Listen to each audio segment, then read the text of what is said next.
I'm Bernadette Woehrl and I'm a leather goods designer and maker.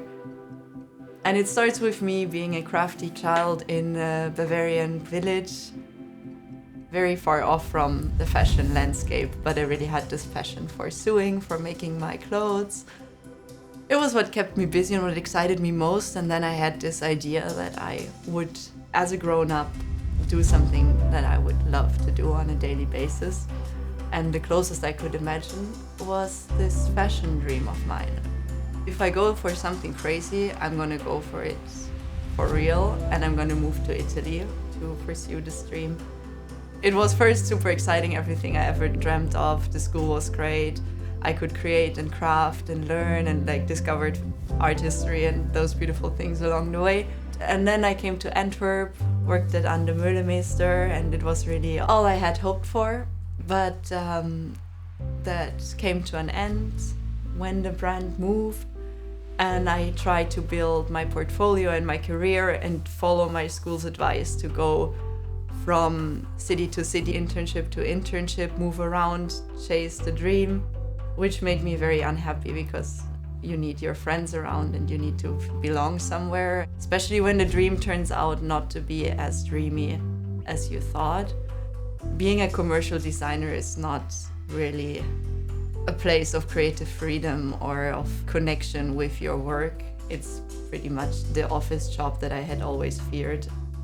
I had to change direction because I was a very unhappy person at age 25 when you just want to feel alive. I said, okay, stop all this. I'm going to stay in Antwerp. I found my first friends here. I won't become creative director of any big maison, but I will find a different way. And then I started my first bag.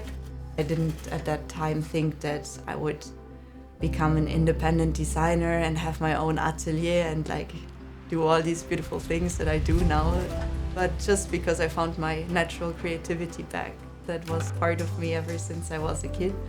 Now I'm here. It's become a serious project again. It's also still in an early stage where a lot of things need to be understood and made work. I'm very excited. The most important thing at this point.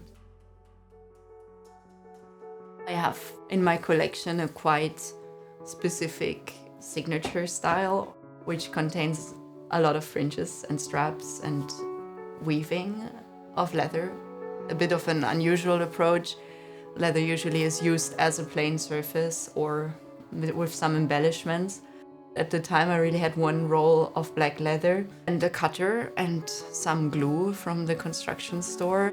I tried to find ways that are just like me with my hands and that material. And the weaving came.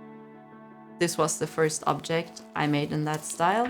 Sometimes it helps to have your options narrowed down instead of being just in the paradise atelier with everything available. And then that's how you also build something recognizable that stands by itself. What I did next was I just prolonged the elements, and that's how they became fringes. And then when the fringes were not functional enough anymore, they became straps and they became adjustable. And what I always liked about that was the movement that it gave to the collection. Like leather goods bags are easily very stiff blocks that are just more objects of use.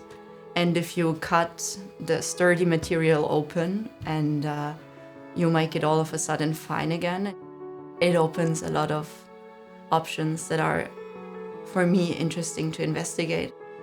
It's also how my collection is structured. I add pieces when I get a new idea. And it's beautiful because now my collaborators come with the idea of doing this, but in the shape of a ball, because they work on football, for example, or doing this, but with a horse bridle in mind. And you always stay in my universe. I see my pieces being worn by somebody who appreciates the design, but also the story behind it. This whole spirit of independence versus something being considered precious because it has a branding or because it has a tag on it. What is ever flawless? If you only go for the flawless, you will only have expected results. You gotta be a little bit in improvisation and a little bit in the flow of things to keep it interesting. I do put a lot of care into finishings and into materials and into the longevity of it, and for you to really get a precious object that you can use over a long time. My process is spontaneous and organic. I use leftover fringes that I have, stick them, twist them until I get somewhere interesting. It's a very engaging process, and I'm taken away by the shape that is concretizing in front of my eyes. The motion, the movement is repetitive in an almost obsessive way, but then the patterns it shapes, they have a complexity to them that is almost unnecessary. I always tend to say it's not a functional work that I do. Somehow it still feels urgent. It feels like something I need to do, even if just only for myself. If I can just keep on doing this, I'm a happy person, and I think I can be in a good exchange with other people and in a field of inspiration where, you know, interesting things happen and ideas shift and expand. And if that's not the place to live in, then I don't know where. I'm based in Antwerp, and for me that's something that I'm quite proud of. I tried out different places, but Antwerp somehow resonated most with me. It's a good lifestyle balance, and there's a lot of international creatives coming to the city, to the art school and everything that branches out from it.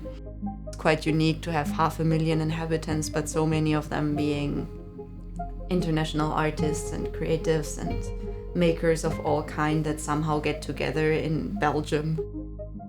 You can connect easily. You find a photographer, you find a movie team, you know, everybody's kind of mixing and mingling, and I think it's a really nice place to be as a creative. In fashion history terms, much of it has been sold. Some of the spirit is still there, and the visuals also remain. It's a treasure that, you know, stays in the air, cannot be taken away from a city.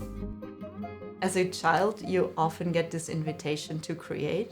There's all of these moments when people hand you materials and say, like, make something. What I do now kind of still feels the same. It comes from the same freedom. I somehow managed to conserve this genuine and intuitive happiness that comes with the process. If you have the room for it, it's always there. I think the creative impulse is very human, it's beautiful. But then nowadays, if you feel that inside yourself, the only position you can choose for yourself almost is to become an artist or to become a designer. And what happened to the craftsperson? And I think there is a gap in society there. I don't think that everybody who doesn't want to go sit at a computer and do planning automatically needs to become an artist.